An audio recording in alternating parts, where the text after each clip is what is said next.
நான் என்ன சொல்றேன், இந்த வாட்டத்துக்கு கட்டிடுவோமா, இந்த நீளத்துக்கு.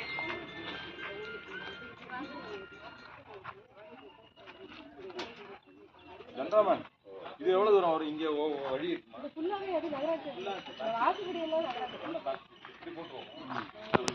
இப்படி போடுவோம். இல்ல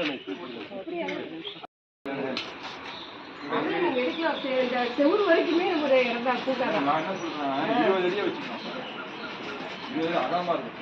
20க்கும் 30 இருக்கும். 35. நான் என்ன சொல்றேன்,